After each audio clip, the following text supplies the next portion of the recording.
Bedroom habits narcissists do to punish their partner. Bedroom intimacy should feel safe, warm, and like two people choosing each other. With a narcissist, it often turns into another place where control and punishment happen.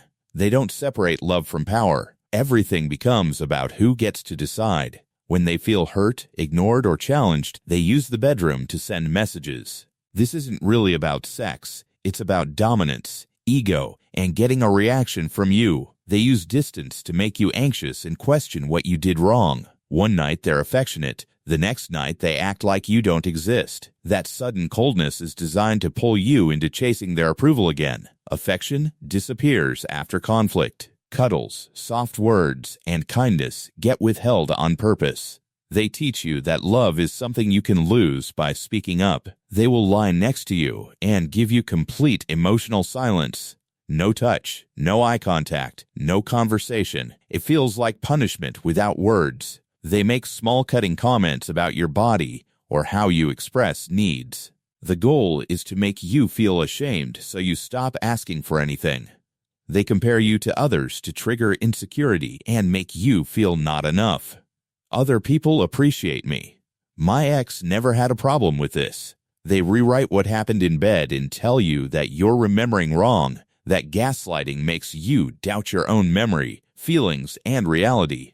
Intimacy feels rushed, empty, and like they just want to get it over with. It sends the message that you're not worth time unless they want something. Right after hurting you, they become overly affectionate and loving again. That hot and cold cycle keeps you addicted to the good moments. They ignore your no. If you set a boundary, they pout or guilt trip.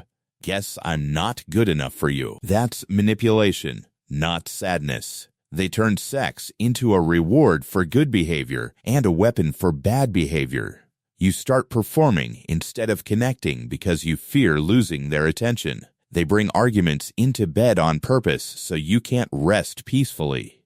Going to sleep upset keeps you anxious and gives them control over you. They mention other people's attention to make you jealous and insecure. They act unimpressed even when you try hard to please them. Nothing you do feels like enough, so you keep trying for crumbs. Everything in bed becomes about their needs, their pleasure, their comfort. If you express a need, you're called selfish, dramatic, or too needy. They disappear physically. Late nights, sleeping in another room, avoiding closeness completely.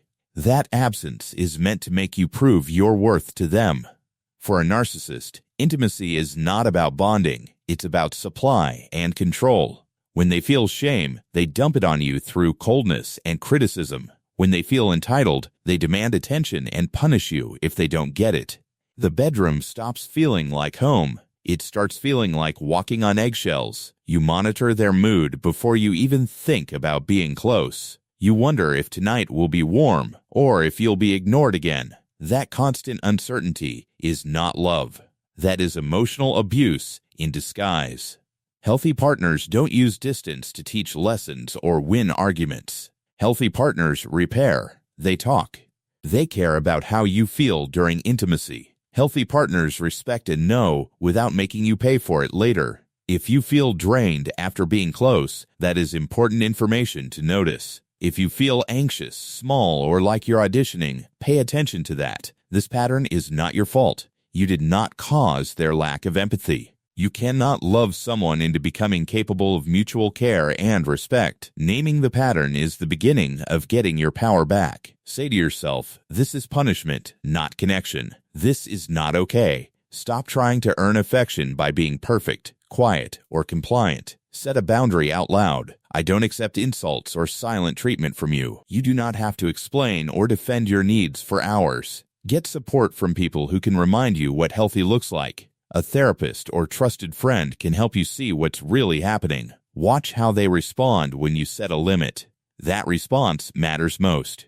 Do they respect it, or do they punish you for having it? Their reaction tells you if this person can do healthy intimacy. Trauma bonds make it hard to leave. Pain followed by relief feels addictive, but staying teaches you that love must be earned through suffering. You are not too sensitive. You are not asking for too much. You deserve reciprocity. You deserve someone who cares about your experience too. You deserve a bedroom where you feel calm, not like you're being tested. Healing starts when you stop blaming yourself for their behavior. It starts when you choose peace, even if peace feels unfamiliar right now. You didn't cause this dynamic. You can't control it. You can't cure it. You can choose yourself, and that choice changes everything for you. Start with one small boundary today. Say no once without explaining. Ask for what you need once and watch what happens next. Notice if there is respect or if there is punishment and withdrawal. Your body remembers what your mind tries to explain away. Anxiety, trouble sleeping, and self-doubt are signals worth listening to. You are allowed to want safety in every part of your relationship. You are allowed to leave people who only love you when you're small. You are allowed to rest and trust yourself again after confusion. If this sounds familiar, you are not alone in this experience. Millions of people are learning how to spot these patterns. Share this with someone who needs to hear it today. Comment safe if you're choosing healthy boundaries this week. Remember this, intimacy should feel like coming home, not a minefield. You deserve love that is kind, steady, and mutual in every room.